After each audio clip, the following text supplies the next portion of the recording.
মেরাজের সফর। আল্লাহর নবী এই রজব মাসের 27 রাতে, অধিকাংশ মুফাসসিরিনদের মতে মেরাজ হয়েছে রজব মাসের 27। আল্লাহর নবী হিজরতের 1 থেকে 1.5 বছর আগের কথা। আল্লাহর নবী হযরত উম্মে হানির ঘরে শোয়া, হঠাৎ করে ছাদ ফাঁক হয়ে গেল। সুবহানাল্লাহ বলেন। কি ব্যাপার? ছাদ ফাঁক হয়ে গেল। জিব্রাইল আগমন করছেন, মিকাইল আসছেন, নবীজিকে উঠাইলেন, কাঁচা ঘুমটা ভাঙলেন, জমজম কূপের কাছে নিয়ে গেলেন। ওখানে নবীজিকে হাতিমে কাবায় শোয়া বুকটা ছিদ্র করলেন, ভিতর থেকে কলবটা বের করলেন, জমজম কূপের পানি দ্বারায় ধৌত করলেন। আবার স্বর্ণের পেয়ালায় জমজম কূপের পানি নিয়ে সুন্দর করে ধৌত করলেন। তারপরে ঈমান হিকমত পরিপূর্ণ ভালো করে কলবটা আপনার জায়গায় বসায় দিয়েছেন। উর্দু জগতে যাবে, এটা একটা টিকা। বিদেশে যাওয়ার আগে যেমন মানুষ টিকা দেয়, উর্দু জগতে যাবে একটা টিকা নিয়ে নিলেন। বাইতুল্লাহ থেকে বাইতুল মুকাদ্দাস, মসজিদে হারাম থেকে মসজিদুল আকসা পর্যন্ত আল্লাহর নবীর বুরাকে সফর হয়েছে। জিব্রাইল বুরাক নিয়ে আসলেন।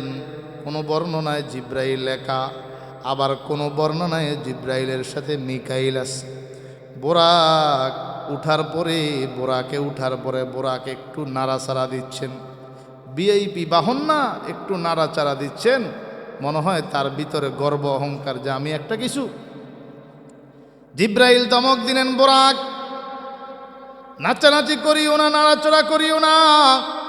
আজকে যিনি তোমার উপরে আরোহণ করেছেন, ইতিপূর্বে এর চাইতে দামি কোনো ব্যক্তি তোমার উপরে উঠে নাই। সুবহানাল্লাহ, আরো জোরে সুবহানাল্লাহ। আল্লাহর নবী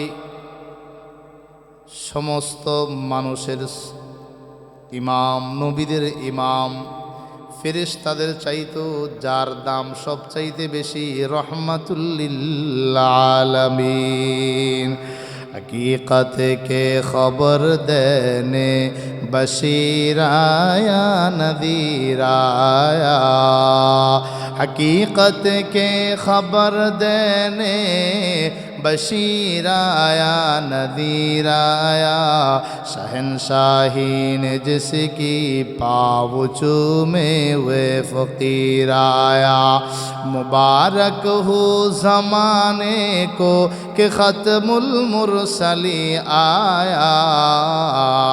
मुबारक हो ज़माने को कि ख़त्मुल मुरसली आया।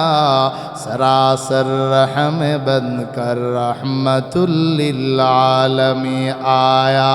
वो आया जिनकी आने की ज़माने को ज़रूरत थी। वो आया जिनकी आने के लिए बेचैन फितरत थी। ज़ोरे कौन अल्लाह अकबर, और ज़ोरे अल्लाह अकबर। হিন্দুস্তানের হিন্দু কবি, বড় কবি, বহু কবিতা লিখেছে। পরিশেষে ভাবলো আমার কবিতায় যদি মুসলমানদের নবী মুহাম্মদের মতো মহান ব্যক্তির প্রশংসা না করি, আমার কবিতা পরিপূর্ণ হবে না। কবিতা লিখতেছেন বাস্তবতার সুসংবাদ দেওয়ার জন্য। রহমাতুল লিল আলামিন আসছেন, এমন একটা সময় আসছেন যেই সময় দুনিয়ায় এমন মহা ব্যক্তির আগমনের প্রয়োজন ছিল। সুবহানাল্লাহ, আল্লাহু আকবার, আল্লাহু আকবার। আল্লাহর নবীর মেরাজ রজব মাসেই হয়েছে। আল্লাহর সঙ্গে সাক্ষাৎ হয়েছে। মসজিদে হারাম থেকে মসজিদে আকসা পর্যন্ত যে সফর হয়েছে বুরাকের মাধ্যমে, এটাকে বলা হয় কোরআনের ভাষায় ইসরা। আবার মসজিদে আকসা থেকে 7 আসমান অতিক্রম করে আল্লাহর আরশ পর্যন্ত যে ভ্রমণ করেছেন, এটাকে বলে মেরাজ। বুরাকের মাধ্যমে আল্লাহর নবী যাত্রা শুরু করলেন। বাইতুল মুকাদ্দাসে যাচ্ছেন। কিছু দূর যাওয়ার পরে জিব্রাইল বললেন, পয়গম্বর আপনি এখানে একটু থামেন, 2 রাকাত নামাজ পড়েন, নফল নামাজ। এরপরে জিজ্ঞেস করলেন, জানেন কি এটা কোন জায়গা? বলে না। দেখতে তো খেজুর গাছ দেখা যায় বেশি। বলে এটা হলো ইয়াসরিব, আগে মদিনার নাম ছিল ইয়াসরিব। অচিরেই আপনাকে এই জায়গায় হিজরতের অর্ডার হবে, অনুমতি হবে। সুবহানাল্লাহ। আর পরে কিছু দূর যাওয়ার পরে একটা পাহাড়, তুর পাহাড়, ওই পাহাড়ে আল্লাহর নবীকে বলা হলো, আপনি এবার থামুন, 2 রাকাত নামাজ আদায় করুন। নবীজি নামাজ আদায় করলেন। জিব্রাইল বললেন, জানেন এটা কোন জায়গা? ও কাল্লামাল্লাহু মূসা তাকলিমা, এটা হলো এমন একটা পাহাড় যেই পাহাড়ে মূসা পয়গম্বরের সাথে আল্লাহ কথা বলেছেন। আল্লাহু আকবার। এই সফরে আবার বলা হলো যে আপনি এখানে 2 জায়গায় 2 রাকাত নামাজ পড়েন। এটা হলো বাইতুল্লাহাম, ঈসা আলাইহিস সালামের জন্ম। ঈসা আলাইহিস সালামের জন্ম যেখানে। আল্লাহু আকবার। নবীজির সফররত অবস্থায় একজন বৃদ্ধ ব্যক্তি নবীজিকে ডাকলেন। জিব্রাইল বললেন, ওদিকে আপনি তাকাবেন না। বলে কেন? বলে সামনে চলেন। কিছু দূর যাওয়ার পরে কয়েকজন নবীকে সালাম দিলেন, আসসালামু আলাইকা ইয়া আউয়াল, আসসালামু আলাইকা ইয়া হাশির, আসসালামু আলাইকা ইয়া আখির। আল্লাহর নবীকে সালাম দিলেন। এবার জিব্রাইল বলেন, ওই যে বৃদ্ধ লোক আপনাকে ডেকেছে সেদিকে তাকাইতে নিষেধ করলাম, কারণ হলো বৃদ্ধ লোকটা হলো শয়তান। দুনিয়া সেদিকে আপনাকে আকৃষ্ট করতে চায়। আর যারা আপনাকে সালাম দিয়েছেন এরা হচ্ছেন মূসা পয়গম্বর, ঈসা পয়গম্বর। সুবহানাল্লাহ। নবীজি তখন থেকেই নবী, যখন থেকে আদম নবী মাটি এবং পানির মাঝে ছিলেন। নবীজির বহির প্রকাশ হয়েছে সবার পরে, কিন্তু নবীজি নবী হয়েছেন সবার আগে। সর্বশেষ ওনাকে কেন্দ্র করেই আল্লাহ পাক রব্বুল আলামিন দুনিয়া বানাইলেন, সব কিছু তৈরি করলেন, নিজাম পরিকল্পনা সব সাজাইলেন। দুলা যেমন সবার পরে আসে, নবীজিও সবার শ্রেষ্ঠ নবী মুহাম্মদুর রাসূলুল্লাহ সবার পরে আগমন করেছেন। করিমুস সাজায়া জামিলুস সিয়াম, নবিউল বারায়া শফিউল উমাম, ইমামে রসুল পেশওয়ায়ে সাবিল, আমিনে খুদা মাবতে জিব্রাইল, শফিউল ওয়ারা খাজায়ে বাসু নশর, ইমামুল হুদা সদর দিওয়ানে হাশার। বাইতুল মুকাদ্দাস পর্যন্ত নবীজি ভ্রমণ করলেন। জিব্রাইল আল্লাহর রাসূলকে ধরলেন, বাইতুল মুকাদ্দাসে ঢুকাচ্ছেন। নবীজি নজর করে তাকায় দেখলেন পুরা বাইতুল মুকাদ্দাস সমস্ত নবীদের আগমন। সুবহানাল্লাহ পড়েন। বিশাল বড় মসজিদ, সারি সারি কাতারে কাতারে সমস্ত নবীরা দাঁড়ায় আছেন। ইমামতির মুসল্লা, ইমামের জায়গাটা খালি। সুবহানাল্লাহ বলেন। জিব্রাইল ডেকে বলে, ইমামতির জায়গা খালি আর সব ফিলাপ। আপনি সামনে বাড়েন, এই ইমামতির জায়গা আজকের এই মজমার মাঝে বয়স যদিও আপনার কম, কিন্তু ইমামতির হকদার আপনি মুহাম্মদুর রাসূলুল্লাহর। সুবহানাল্লাহ পড়েন। সরকারি কর্মকর্তা, প্রধানমন্ত্রী, এমপি সাহেব বয়সে আপনার চাইতে কম হলো, কিন্তু পদমর্যাদায় অনেক উপরে। ঠিক না বেঠিক? আল্লাহর নবী সবার পরে আসছেন, কিন্তু আল্লাহ তাকে যে ইলম দিয়েছেন, আল্লাহু আকবার। পরে সমুদ্রের মাঝে যদি একটা পাখি নৌকার উপরে বসিয়ে যদি সমুদ্রের মাঝে ঠোকর মারে, পাখির মুখে যেই পরিমাণ পানি থাকবে এটা কতটুকু হবে? অন্যান্য সব নবীদের ইলম হলো এরকম, আর সমুদ্রে যত পানি এটা হলো আমার আপনার নবী মুহাম্মদুর রাসূলুল্লাহর ইলম। সুবহানাল্লাহ। আল্লাহু আকবার, আল্লাহু আকবার। আল্লাহর নবী নামাজের ইমামতি করলেন বাইতুল মুকাদ্দাসে। এরপর ঊর্ধ্ব জগতের ভ্রমণ শুরু। প্রথম আসমানে ঢুকতে চান, প্রথম আসমানে গেলেন। ওখানে সাক্ষাৎ হলো বাবা আদমের সাথে। জিব্রাইল পরিচয় করায় দেন, উনি আপনার বাবা আদম। নজর করলেন আদম নবী, ডান দিকে একবার তাকাইলেন, ওনার কিছু আওলাদ পর্যন্ত দেখা যায়। চেহারায় হাসি, বাম দিকে তাকাইলেন চেহারায় মলিনতা। কারণ কি, রহস্য কি? জিব্রাইল বলেন ডান দিকের এই মানুষগুলো এটা হলো আদমের সন্তান, যাদেরকে আল্লাহ জান্নাত দিবেন। এই জন্য আদম নবী তাকাইলেন আর হাসলেন। বাম দিকে যারা আছে এরা হলো জাহান্নামী, সুদখোর, ঘুষখোর, হারামখোর, বেঈমান, নাফরমান। ঠিক না বেঠিক? জোরে বলে। এদেরকে আল্লাহ জাহান্নাম দিবেন, এদেরকে আল্লাহ জাহান্নাম দিবেন। এরপরে দ্বিতীয় আসমানে উঠলেন, সেখানে দুই নবীর সঙ্গে সাক্ষাৎ, হযরত ঈসা, হযরত ইয়াহইয়া। সালাম দিলেন, দোয়া করলেন, সবাই তার জন্য নবীকে সালাম দিলেন।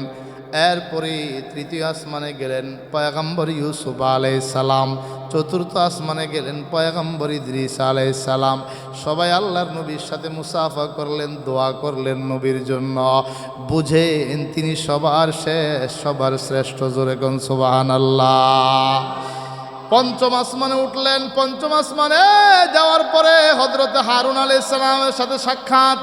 ষষ্ঠ আসমানে পয়গম্বর মূসা আলাইহিস সালামের সাথে সাক্ষাৎ। সপ্তম আসমানে গিয়া দেখেন বাবা ইব্রাহিম। সুবহানাল্লাহ। ইব্রাহিম আলাইহিস সালাম বাইতুল মামুরে হেলান দিয়ে বসা।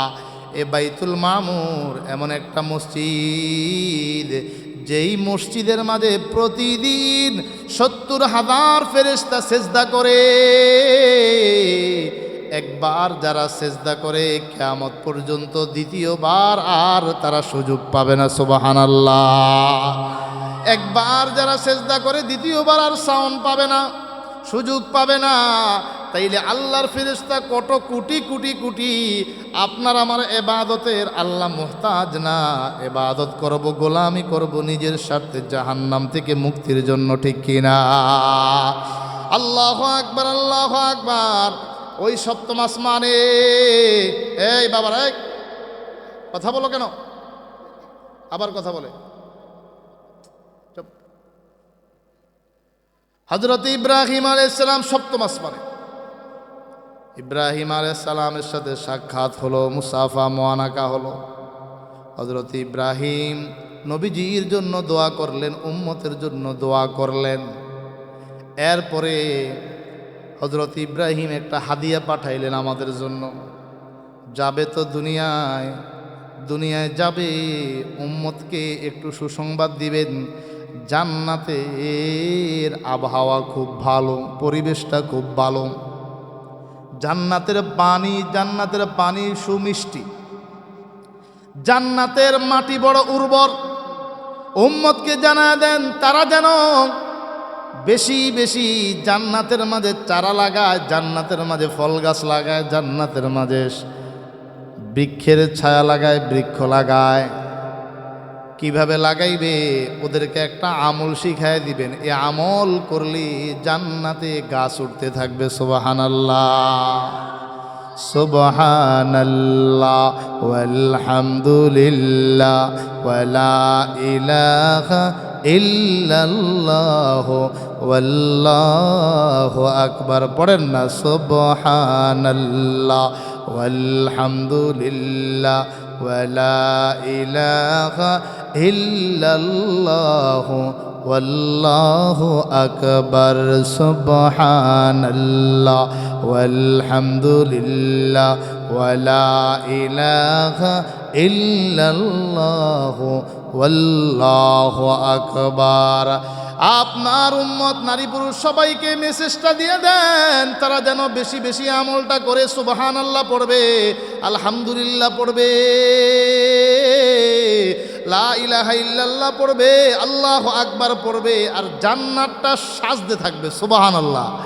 জান্নাতে গাছ উঠতে থাকবে, জান্নাতে গাছ উঠতে থাকবে। সেখান থেকে ৭ আসমানের উপরে সিদরাতুল মুনতাহা, পাশে জান্নাত। এই মেরাজের সফরে আল্লাহর নবীকে জান্নাত দেখানো হয়েছে, জাহান্নাম দেখানো হয়েছে। সুবহানাল্লাহ। এরপরে বিশেষ মাধ্যমে আল্লাহর আরশ পর্যন্ত নবীকে ভ্রমণ করানোর সিদ্ধান্ত হয়। এবার জিব্রাইলকে লক্ষ্য করে আল্লাহর নবী বলেন, দোস্ত চলো, সামনে চলো। জিব্রাইল বলি, ও পয়গম্বর মুহাম্মদ, এর উপরে আজও পর্যন্ত আমি আর ভ্রমণ করতে পারি নাই। তবে আপনার উসিলায় মনে বড় আশা ছিল আমি একটু উপরে যাব, সফর করব, কিন্তু আমার আল্লাহর পক্ষ থেকে কোনো পারমিশন আছে না। হে পয়গম্বর মুহাম্মদ, আর এক চুল পরিমাণ যদি আমি উপরে উঠি, আল্লাহর নূরের তাজাল্লি আমার 600 ডানা জ্বালায় বর্ষ করে দিবে। সুবহানাল্লাহ। अगर एक सरे मो ये बरतर फोराम फेरोगे ताजल्ली बसुजत फोराम। एक चूल परिमाण যদি আমি উপরে উঠি, আল্লাহর নূরানি তাজাল্লি আমার 600 ডানা জ্বালায়া দিবে। আল্লাহর সাথে সাক্ষাৎ করলেন জাগ্রত অবস্থায় সশরীরে। সুবহানাল্লাহ পড়েন। কোন নবী আল্লাহর সাথে সাক্ষাৎ করতে পারেন নাই এইভাবে।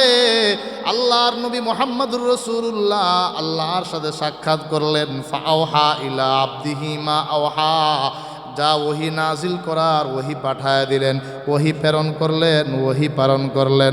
আল্লাহু আকবার, আল্লাহু আকবার। ওই ওহির মাঝে 3টা মেসেজ ছিল। 1 নাম্বার হলো 5 ওয়াক্ত নামাজ, 2 নাম্বার হলো আল্লাহু আকবার, 1 নাম্বার 50 ওয়াক্ত নামাজ, 2 নাম্বার সূরা বাকারার শেষ 2 আয়াত, 3 নাম্বার আপনার উম্মতের মাঝে যারা শিরিক করবে না, অন্য যত গুনাহ করুক আমি আল্লাহ তাদের মাফ করে দিব। সুবহানাল্লাহ। এই 50 ওয়াক্ত নামাজ নবীর সুপারিশে কমায়া কমায়া 45 বাদ দিলেন, আর 5 ওয়াক্ত রাখলেন। উম্মত 5 ওয়াক্ত আমল করো। যারা রজব মাসে আমল করতে চান তাদের জন্য মেসেজ, 5 ওয়াক্ত নামাজ সময় মতো পড়েন। আল্লাহ বলেন আমার সিদ্ধান্ত কোনো পরিবর্তন হয় না। হে বান্দা, 5 ওয়াক্ত নামাজ পড়বা, আমি আল্লাহ 50 ওয়াক্ত নামাজের সওয়াব লিখে দিব। সুবহানাল্লাহ। ওয়া আখিরু দাওয়ানা আলহামদুলিল্লাহি রাব্বিল আলামিন। আসসালামু